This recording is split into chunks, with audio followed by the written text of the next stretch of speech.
और बाबा ताजमहल है, तेजोमहल था, ताजमहल का मंदिर था पहले। हाँ जी। उसको शाहजहां ने कब्रिस्तान बना दिया, तो ये ब्रॉड डामा में हुआ, तो सूक्ष्म में अभी संगम युग में कैसे?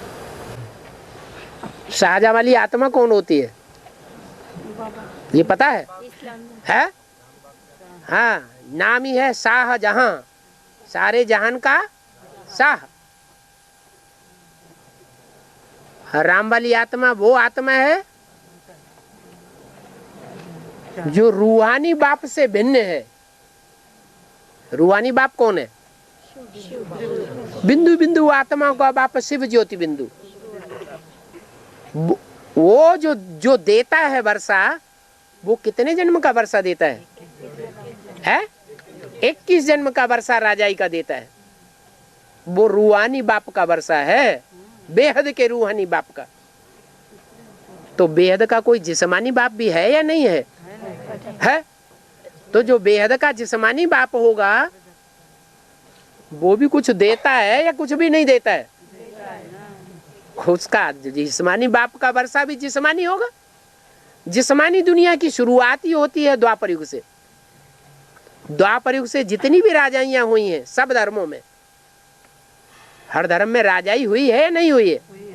जो भी राजाइयां हुई हैं उन राजाइयों का बीजारोपण करने वाला बाप कौन?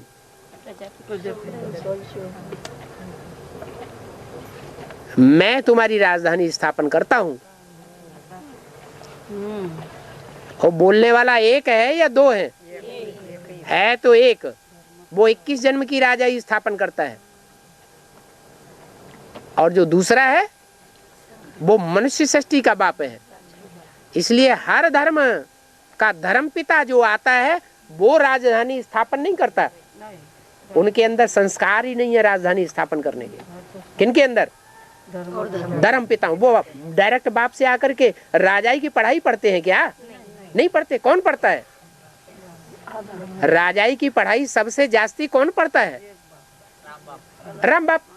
तो वो ही राम बाप जो है वो जिस्मानी बाप है या रूहानी बाप है? जिस्मानी बाप है। तो जो जिस्मानी राजाइयां हुई हैं उनका फाउंडेशन डालने के लिए वो बाप निमित्त बनता है। जो भी धर्म शुरू होगा पहले धर्म की स्थापना होती है, 300-400 वर्ष तक उनकी जनसंख्या बढ़ती रहती है, कोई राजाई स्थापन नहीं होती। फिर जब टाइम आता है तो वो ही बीज बाप, जिसको कहा जाता है बाप दादा, क्या चाहे बौद्धी धर्म हो या कोई भी धर्म हो। मान लो बौद्धी धर्म है तो महात्मा बुद्ध की आत्मा ऊपर से आती है, बुद्ध धर्म स्थापन करती है। किसके द्वारा? सिद्धार्थ के द्वारा। तो सिद्धार्थ हो गया आधार मूर्त, अम्मा क्या हो गई? बौद्ध धर्म की माँ। फिर उसका बाप कौन? जो सिद्धार्थ का बाप है वो शुद्धोधन है, वो हो गया बाप। उसको जन्म किसने दिया? शुद्धोधन ने। और फिर शुद्धोधन का बाप कौन? डाडे कौन? डाडे है बिंबसार। तो बच्चों को आज जो भक्ति मार्ग में अनेक जन्म जन्मांतर जो वर्षा मिलता रहा वो बाप का वर्षा मिलता है या डाडे का वर्षा मिलता है? कोई भी बच्चा परिवार में पैदा हो, बाप उसे अपनी राजा अपने वारिस बनाए या ना बनाए, फारकती दे दे कुछ भी ना दे, लेकिन डाडे का वर्षा देना पड़ेगा। तो मनुष्य सृष्टि में ये भी फाउंडेशन अभी पड़ रहा है। क्या? ये फाउंडेशन पड़ गया। जन्म जन्मांतर ये फाउंडेशन पड़ता आया है कि हर धर्म में जब जनसंख्या बढ़ जाती है तो वो राम वाली आत्मा अपना ग्रुप लेकर के वहां जाकर के जन्म लेती है उस धर्म में। जैसे कोई कहे क्यों जन्म लेती है, ये तो बनी बनाई बात है। नहीं, जैसे सिद्धार्थ था, शुद्धोधन राजा ने सिद्धार्थ को देश निकाला दे दिया,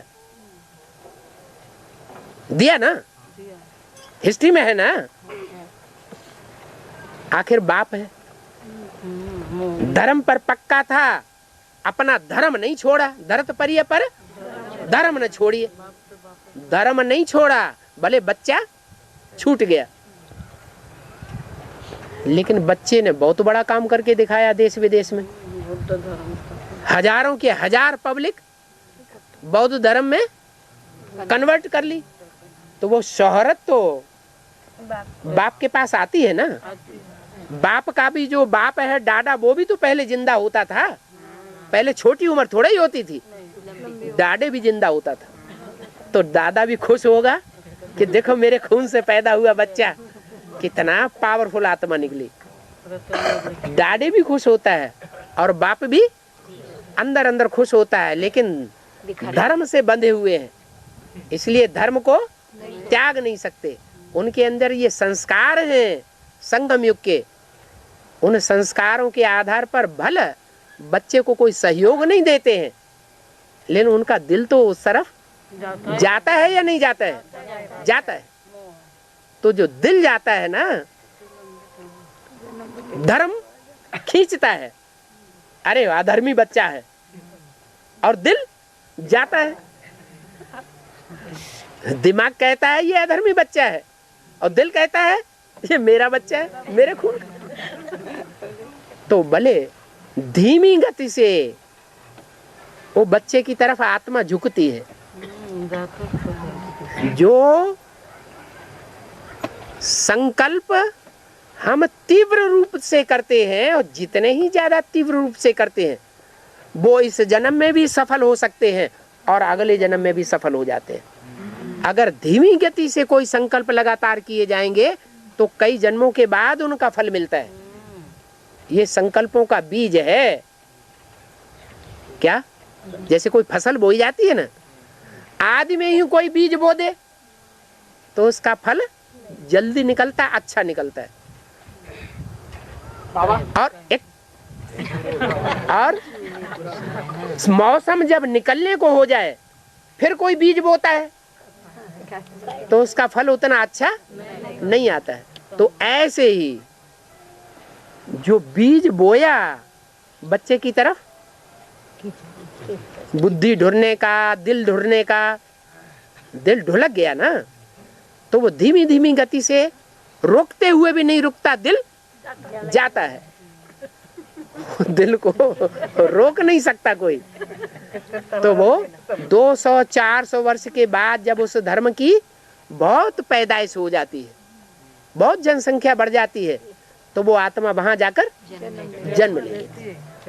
और वो इतनी पावरफुल आत्मा है जिसमें राजाई के संस्कार भरे हुए हैं, असल सूर्यवंशी आत्मा है ना। तो वहां जाकर के चाहे बाबर बन करके राजाई स्थापन करें, लेकिन मुगल सल्तनत स्थापन करती है तीव्र पुरुषार्थ के आधार पर। ये तीव्र पुरुषार्थ के संस्कार इस संगम युग में ब्रह्मा बाप में देखे जाते हैं, और वहां भी वो तीव्र पुरुषार्थ के संस्कार देखने में आवेंगे कि एक जन्म का आदि में जो सिपाही था वो उसी जन्म में सिपाही से सम्राट बन जाता है। और कोई धर्म वालों में और उनके फॉलोअर्स में इतनी पुरुषार्थ की रफ्तार नहीं होती जो एक ही जन्म में सिपाही से सम्राट बन जावे।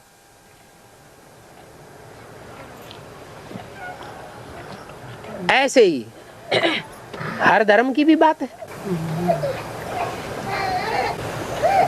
नहीं, वो ताजमहल को कब्रिस्तान कर दिया ना।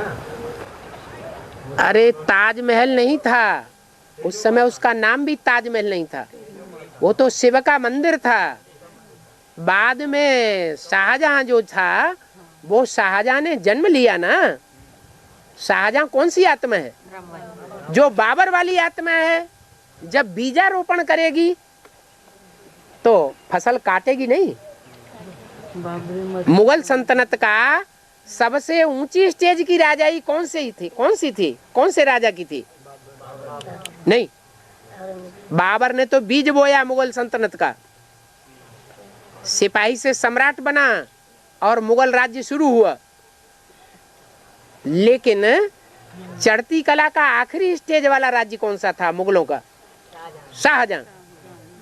आगरे का किला बनाया, फतेहपुर सीकरी बनाया, दिल्ली का किला बनाया और बहुत अच्छा शासनकाल रहा।